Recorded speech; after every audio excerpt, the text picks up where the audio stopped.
stars so bright. Pull your hat down, make sure your cinch is tight. Horse is kinda snuffy, cold chill up your spine. You'll get your ass moving, son, we're burning daylight.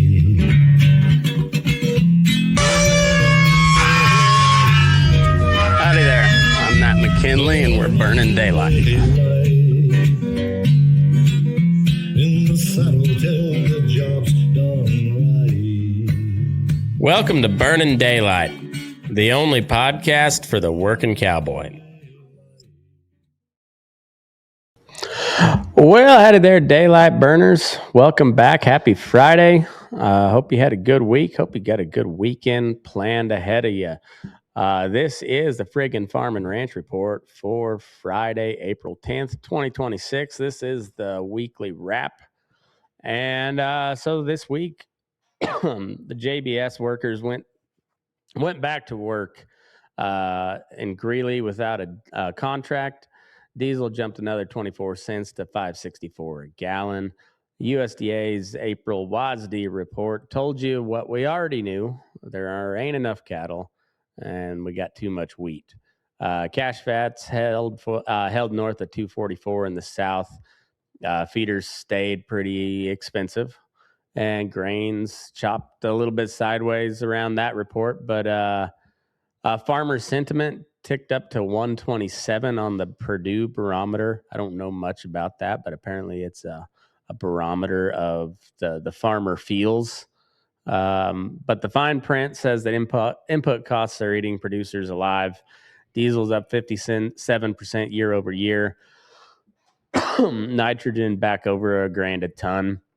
And the farmer bridge enrollment window closes on April 17th. So if you haven't signed up yet, quit listening to me. Go do that.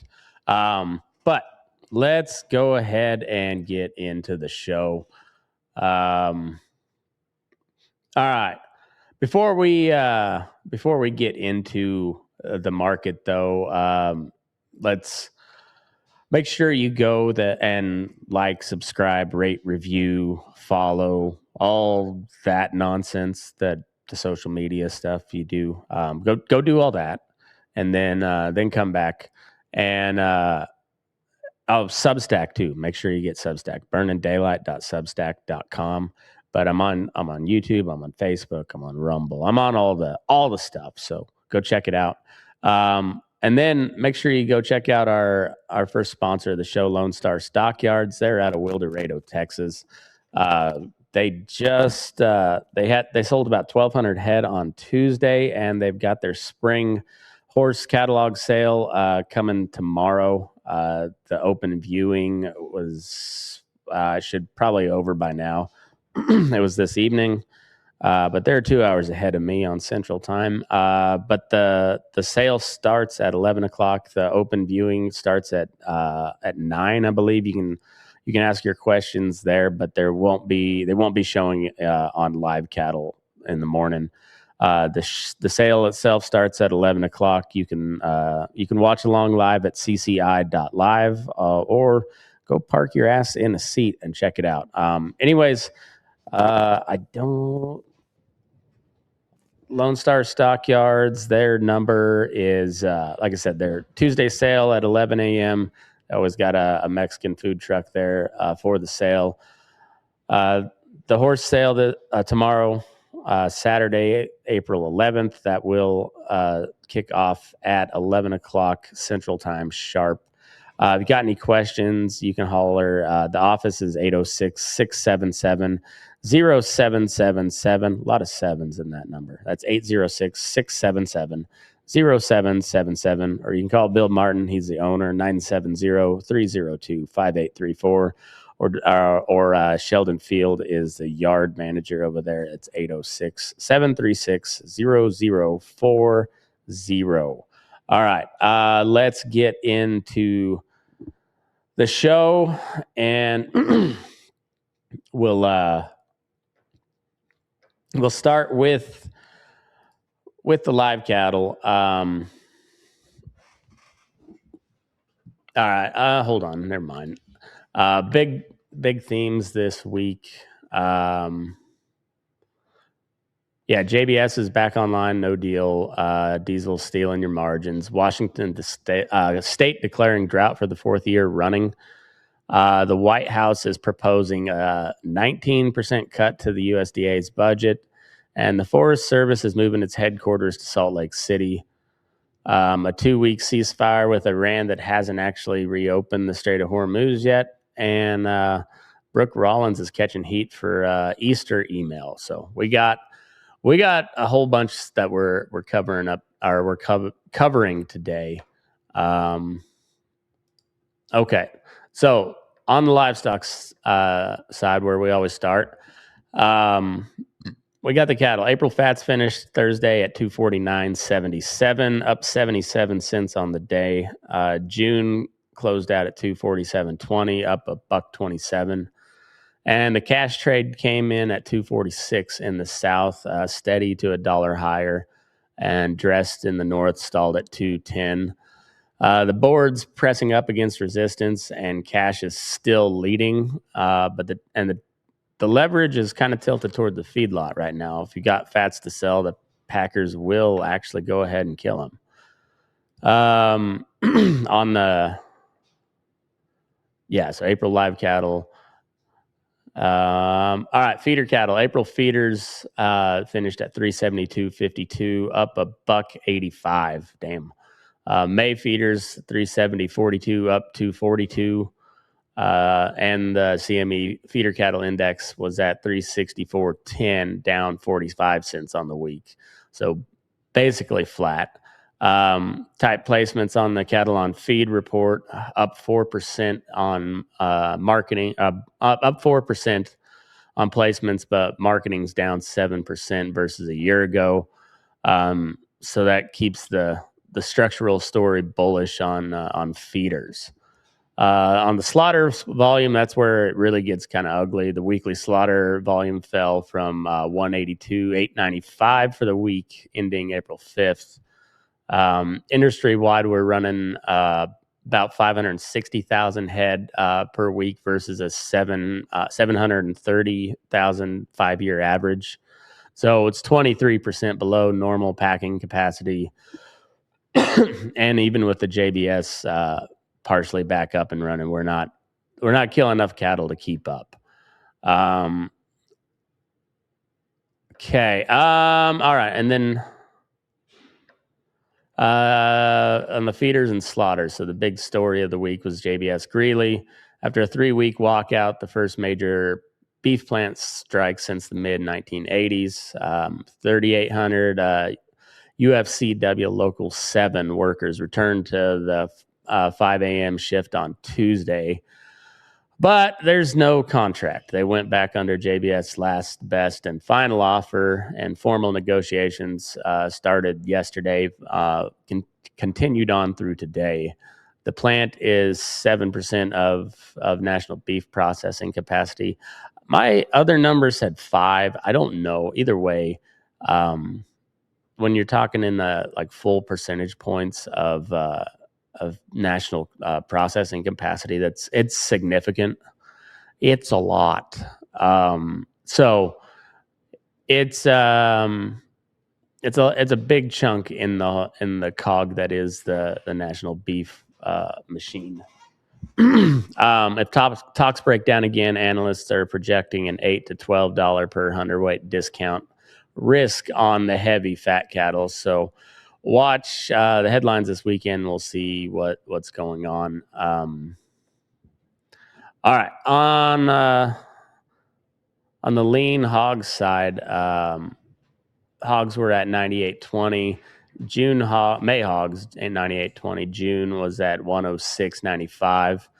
The April WASDE cut the 2026 pork production on reduced slaughter, reflecting the March hogs and pigs report, showing lower farrowings.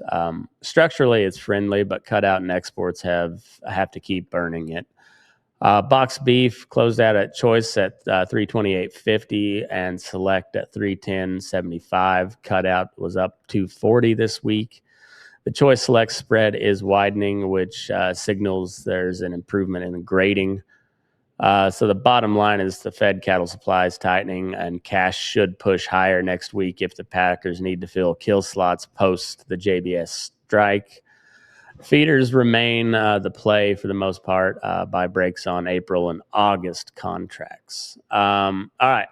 The sale barn double shot. We're adding the horses in, but this segment is brought to you by Atkinson Livestock, the old reliable up in north central Nebraska.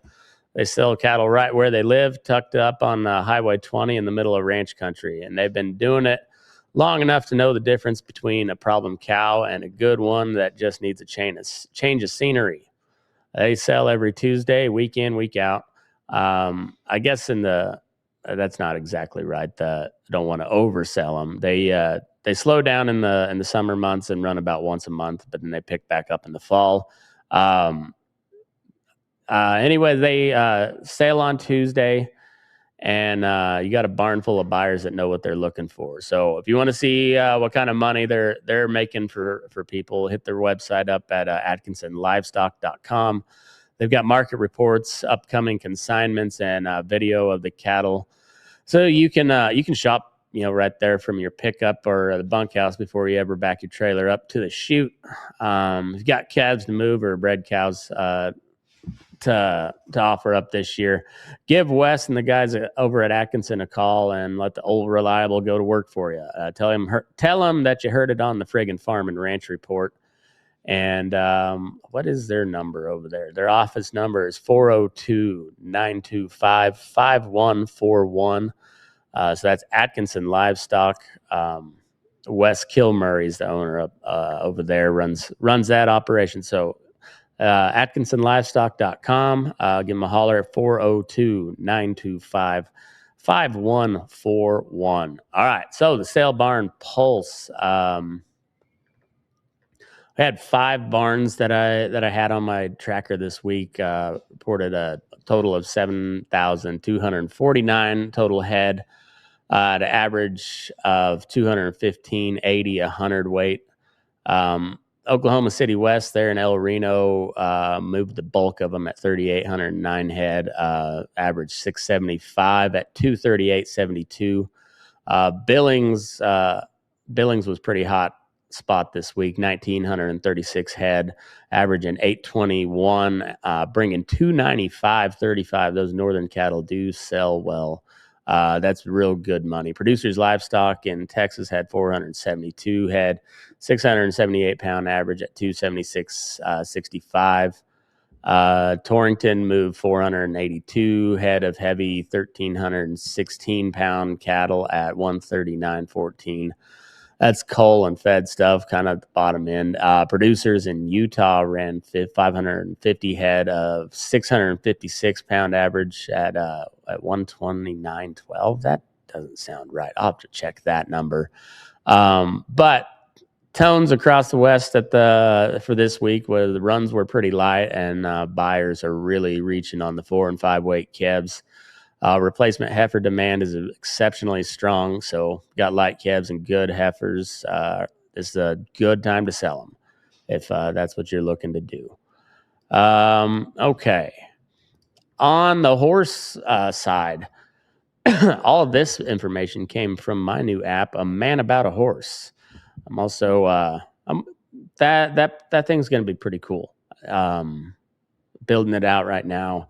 If you'd like to take a look at it, please let me know. Shoot me a DM or email, matt@burning-daylight.com, or any of the social medias. Shoot me a DM over there, and I'll send you a link if you're interested.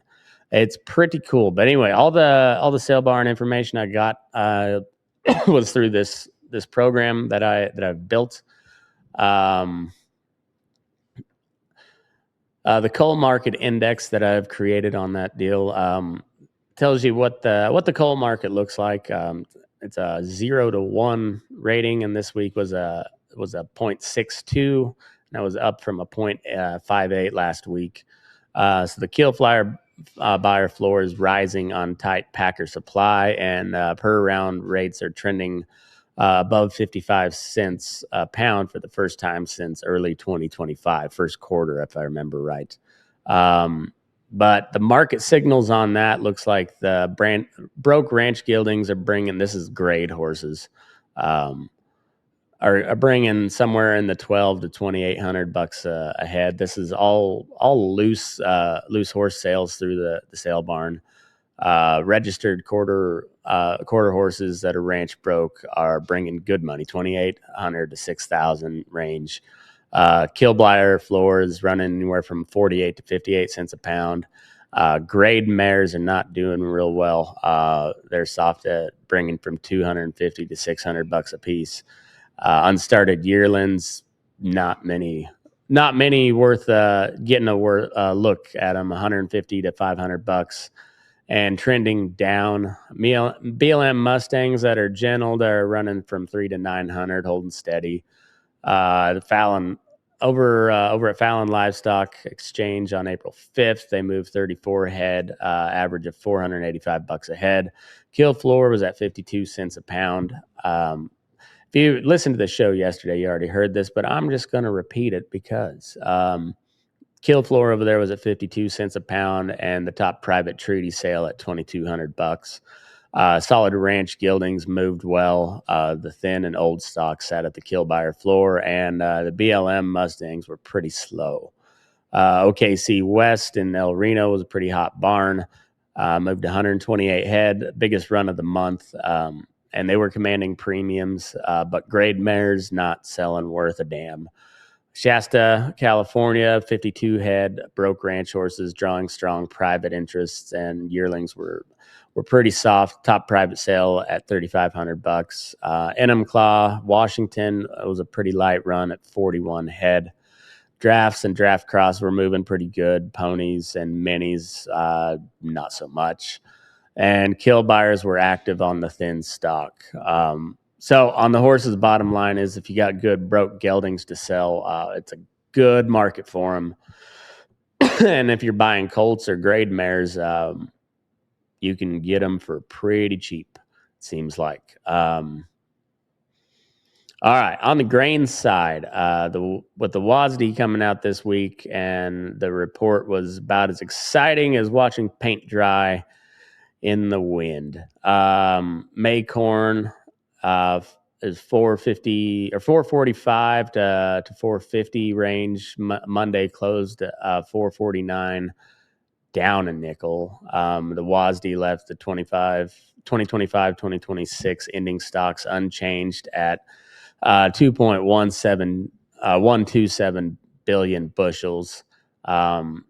Right at the average trade guess, and nudged the season price up to 455. No real fireworks.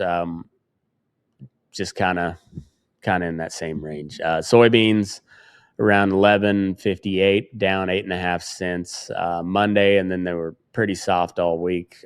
Comfortable global supplies. South American competition kind of keeps a lid on things. WASDE left ending stocks at 350 million bushels. That was unchanged. And for cattle feeders buying meal at 318 or 311.80, your feed bill didn't really blow up this week, but didn't get much cheaper. On the wheat side, May Chicago wheat 5.98, up nearly 3 cents on Monday. WASDE bumped the ending stocks up to 938 million bushels. That's the highest that we've had since 2019, 2020. But the market hung in there on the Black Sea tension and the Southern Plains drought. Wheat really wants to rally on the risk premiums right now, but not on the scarcity. There is no scarcity at the moment. So the takeaway on the WASDE was the corn was basically unchanged. The beans were basically unchanged, and the wheat stocks were bigger, but the price was higher. And the report confirmed that, kind of what we've all been saying is use the rallies to get something done if you're selling grain. And if you're feeding cattle, your feed bill is going to hold steady and probably not going to drop any lower. All right. Let's see. On the inputs and the macros,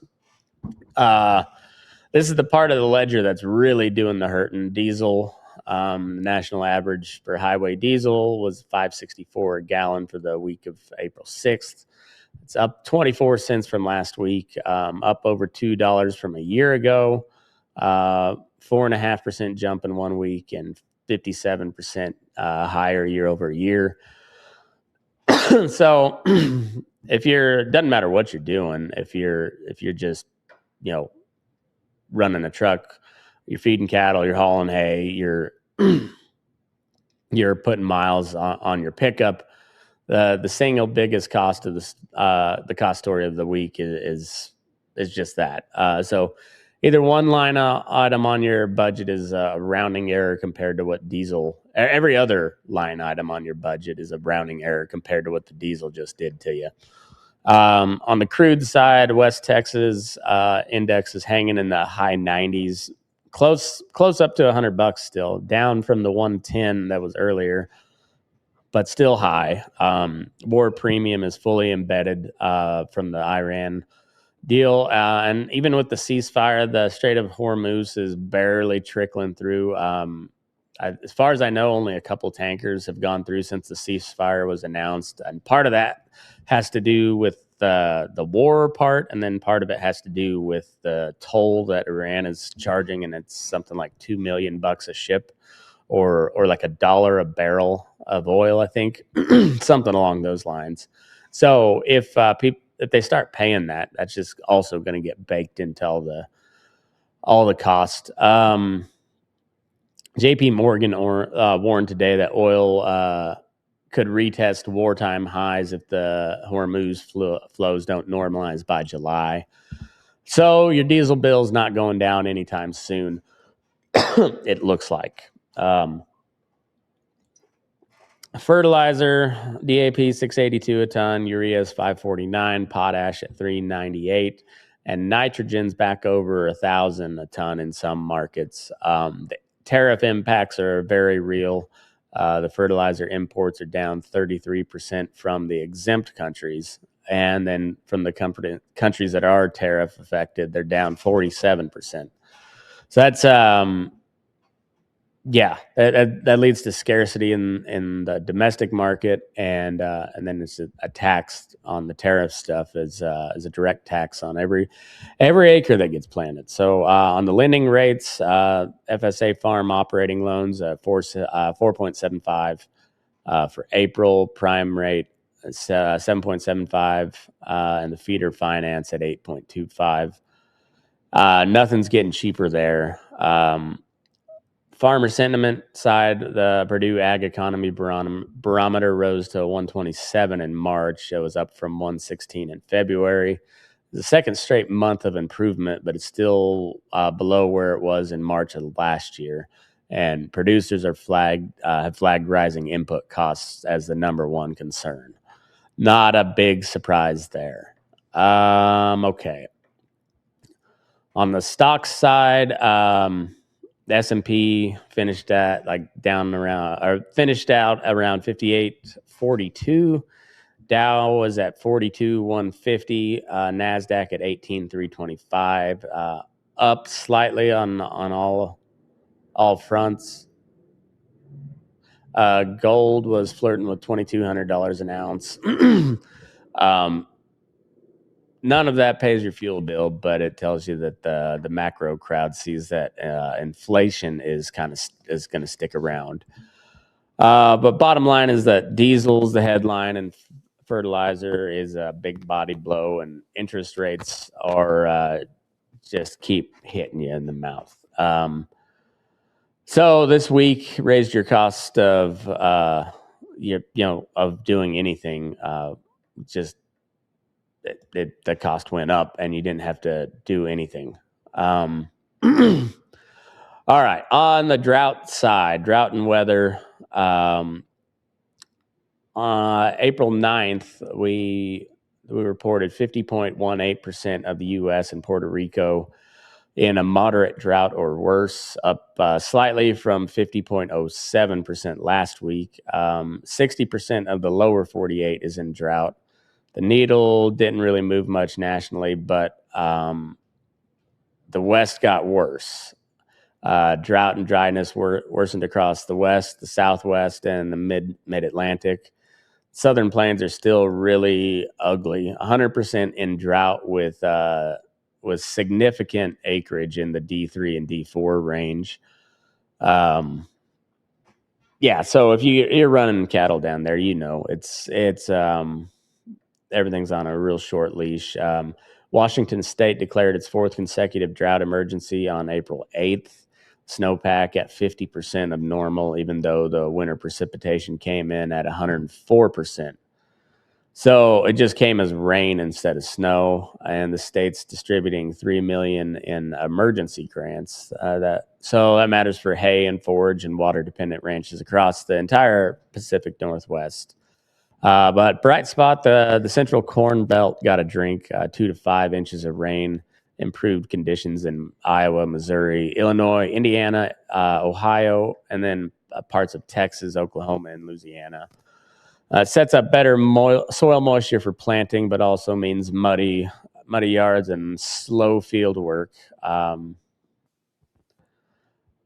I guess it's not all bad news on that. So doesn't make much of a difference to you if you're hurting, but it's not everybody's hurting, I suppose. So there's bright spots out to be found out there. All right, on the ag news side, we'll kind of cycle through the biggest stories of the week. And we had 6 pretty big ones this week. Number one was the JBS strike ending. Workers are back, but there's no contract. We covered it already, but it does bear repeating. So it was 3-week walkout. It was the first major beef plant strike since the 80s. The Hormel plant, I forget where that was, but 3,800 workers in all back on the line Tuesday. JBS agreed to reopen negotiations yesterday and today, but there is no signed deal. Plant is a huge percent of the national capacity. So if it falls apart again, the cattle back up fast, and then the discounts really hit for the heavy fat cattle. It really hits them hard. So keep an eye on that. It's a real son of a bitch, that whole thing. Number 2, we didn't cover this one earlier, but it's a pretty significant one. The White House proposes a 19% cut to the USDA budget for the fiscal year 2027. Budget proposal slashes the discretionary funding by $4.9 billion from about $25.7 billion down to $20.8 billion.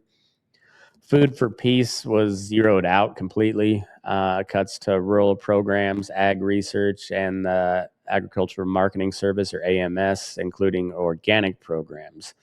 It is a proposal, not a law, but it signals where the White House head is at, and that's not prioritizing federal Farm Service Agency stuff, which could be a good thing, but we'll see.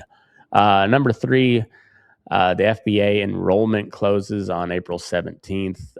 So if you're a row crop producer and you have not enrolled in the Farmer Bridge Assistance Program, you have a week to do so. There's payments of up to $155 per producer. There's $11 billion on the table. Apply online through the FSA. I guess don't leave the money at $155,000 per producer, up to $155,000 per producer. What's it for? Is this like tariff relief? I don't know. Anyhow, so the Farmer Bridge Assistance Program, the deadline's April 17th. So if that's something you're looking at, keep that on your outlook. All right, so on the 4th story, April WASDE said less meat and steady grain. The total red meat and poultry production was lowered for 2026. Beef production cut on fewer steers and heifers. Pork production lowered on reduced farrowing. Beef exports lowered on slow early 2026 shipments. Corn and bean ending stocks are unchanged. Wheat stocks up to 938 million bushels.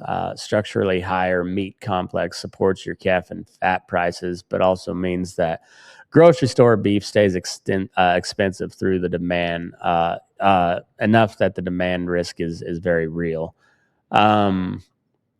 So as of right now, demand is still high, even though the grocery store prices are very high, but it won't stay that way forever. I don't think at some point people will find a cheaper protein source if beef gets too high, which I don't want to see that, but I think it'll happen. So keep an eye on that. Number 5, the Forest Service headquarters are moving from DC to Salt Lake City. It was announced March 31st, but it's still kind of making waves.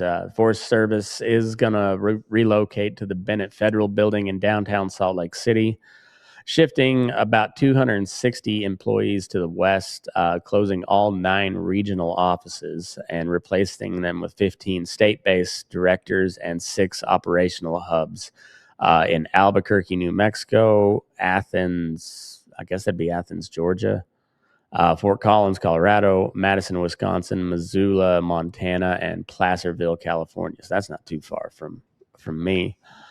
Fire and aviation stays out of Boise untouched. But if you run cows on Forest Service allotments, your permitting, your grazing management, and your point of contact is about to change. Your state directors instead of the regional foresters means a different chain of command for allotment renewals and range improvements and fire rehab.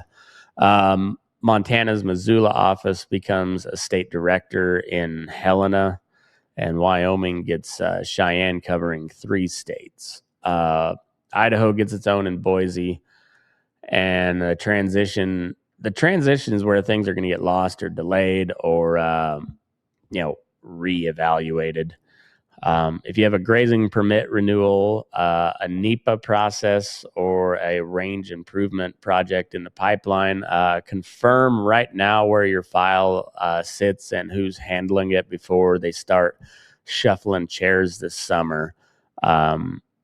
Utah has 8 million acres of Forest Service land, and Nevada's got pretty significant allotments on the Humboldt Toyabe, which is right here in my neck of the woods. So it's not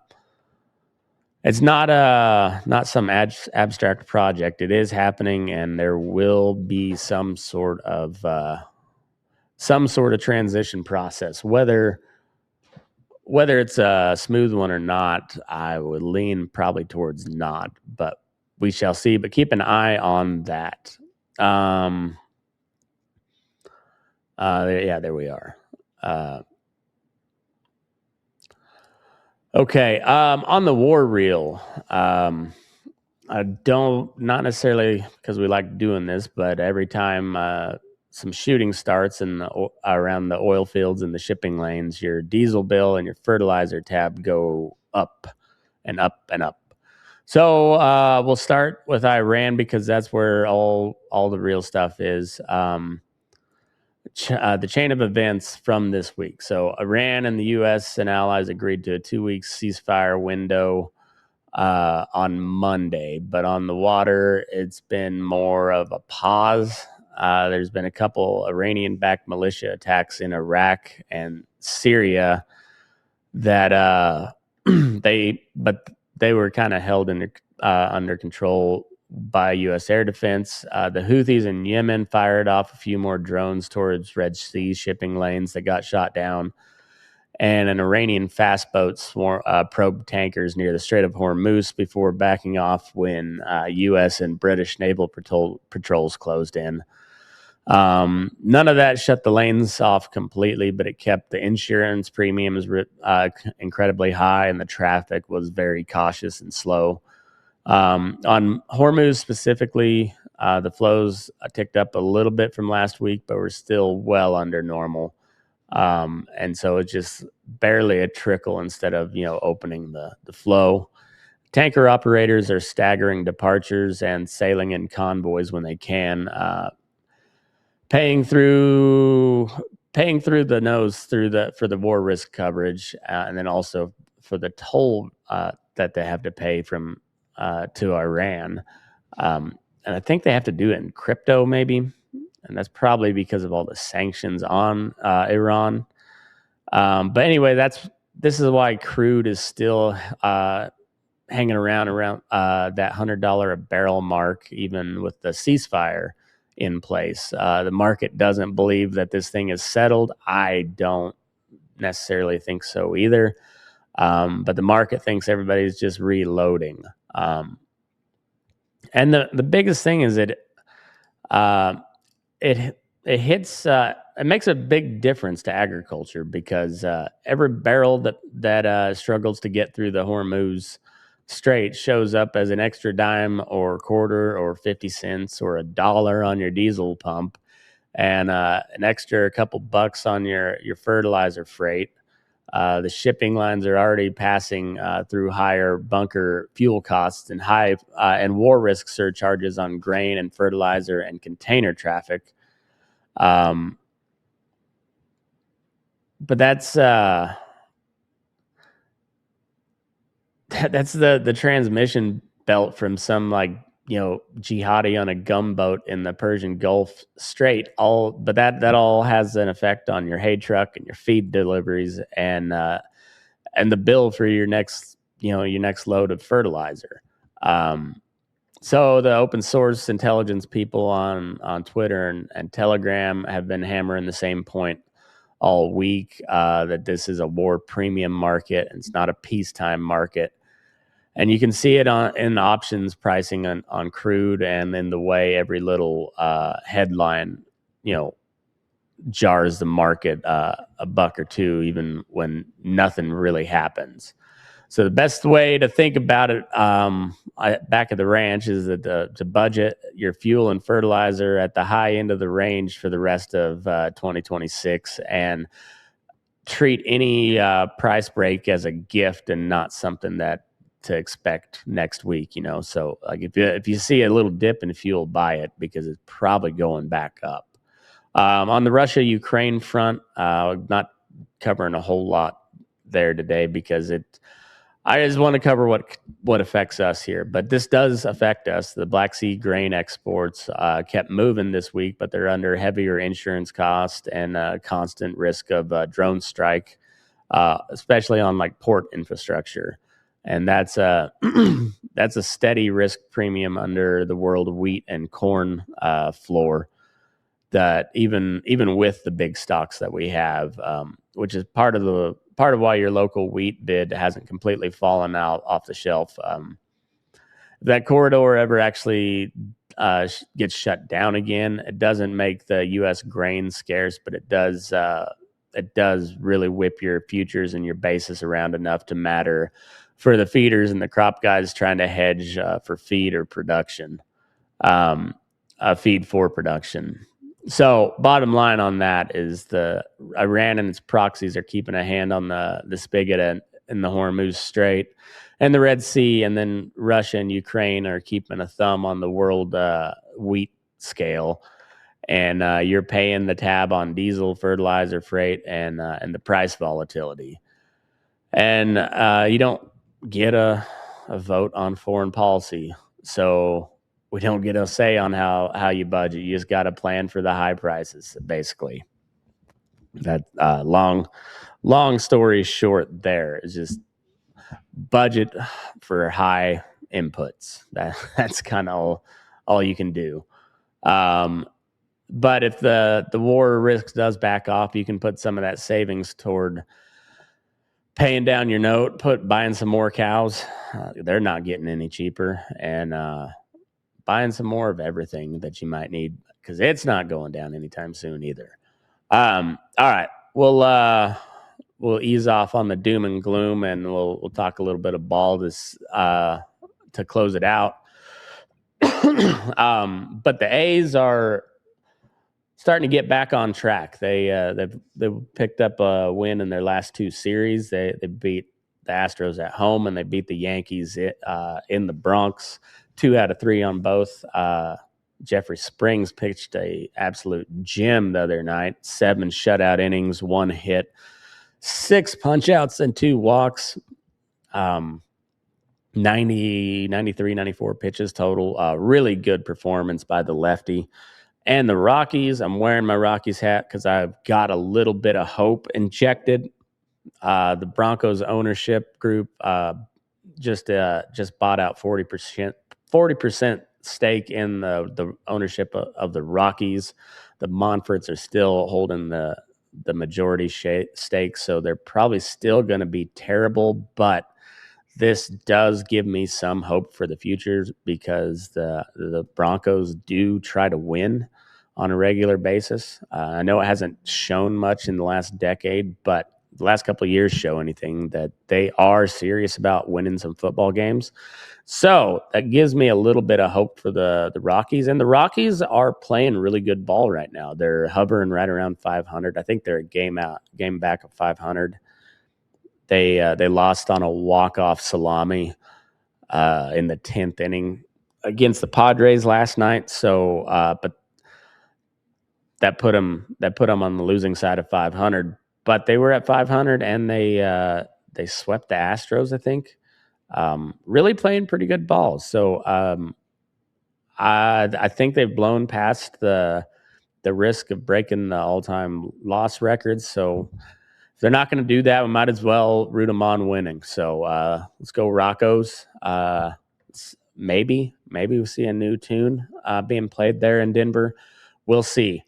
Blake Street's looking up. And the A's getting back on track. The pitching is still one giant question mark outside of Jeffrey Springs, but that offense can bang, and they have been doing so.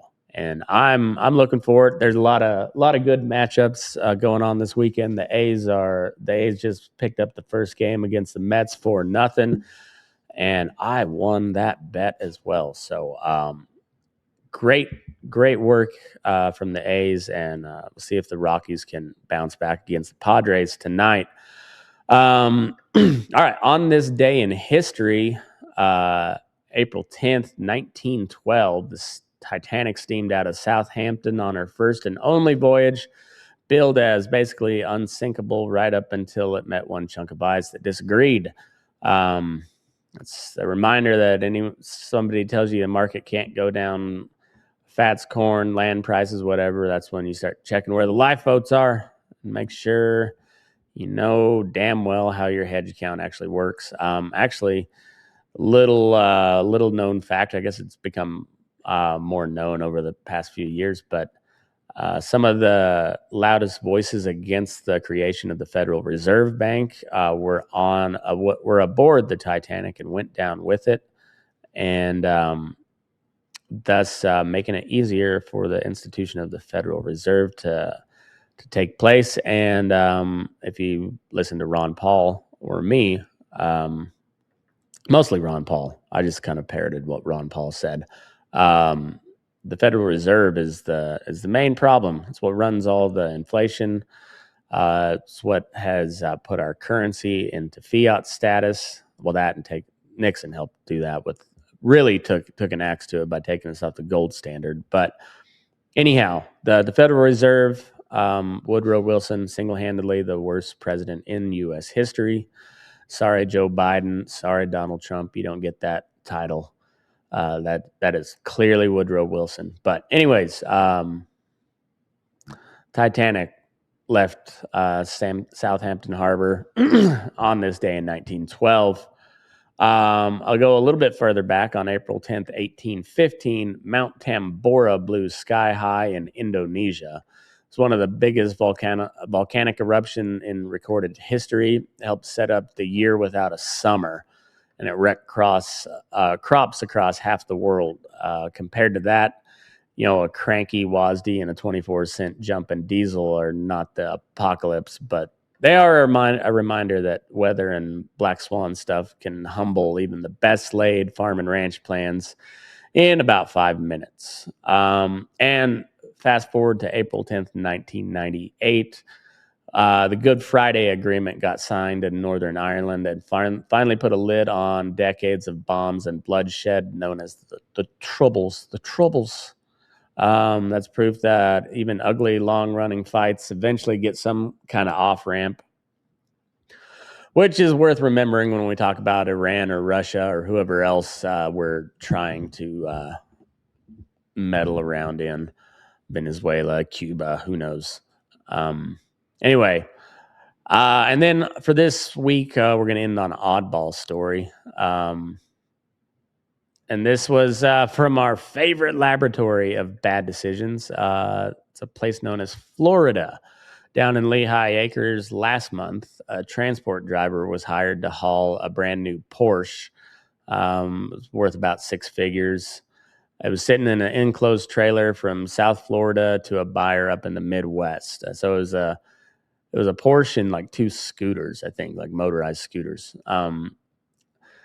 But instead of leaving it in the trailer and doing the job he was paid to do, deputies say he unhooked his own car and then pulled the Porsche out and took it on a joyride around town, including to the DMV to renew his driver's license. The owner was watching the car's tracking data and saw that his in-transit Porsche was just cruising around Lehigh Acres instead of on I-75, and he called it in.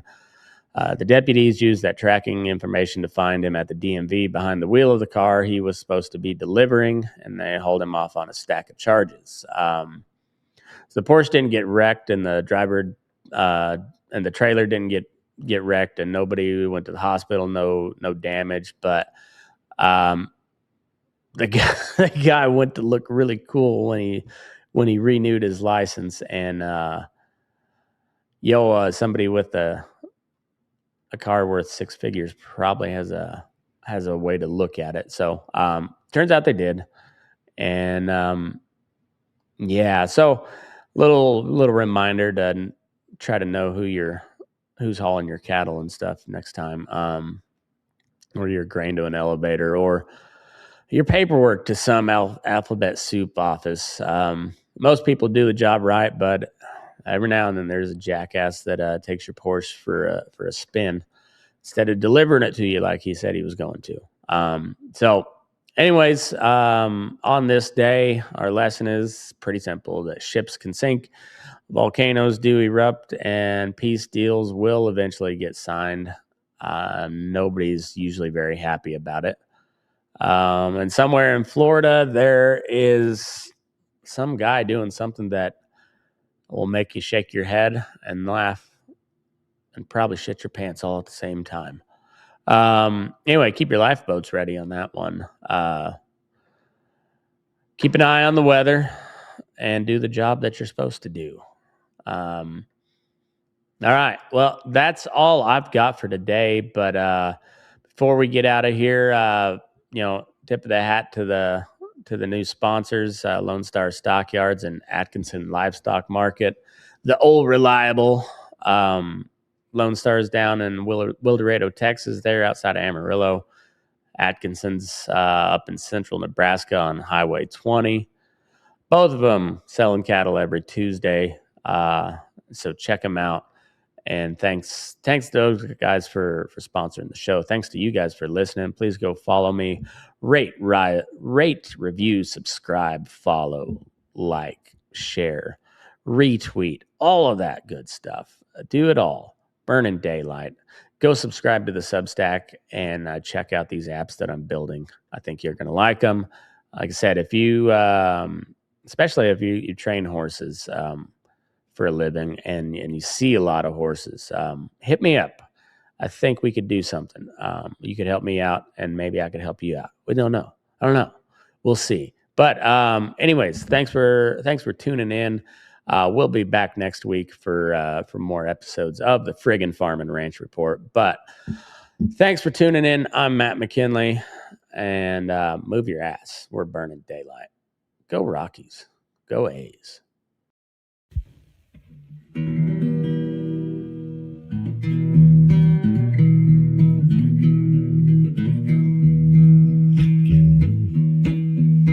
Your eyes up in the morning beneath the stars so bright. hat down, make sure your cinch is tight. Horse is kinda snuffy, cold chill up your spine. We'll get your ass moving, son, we're burning daylight. Burning daylight. Burning daylight. In the saddle till the job's done right.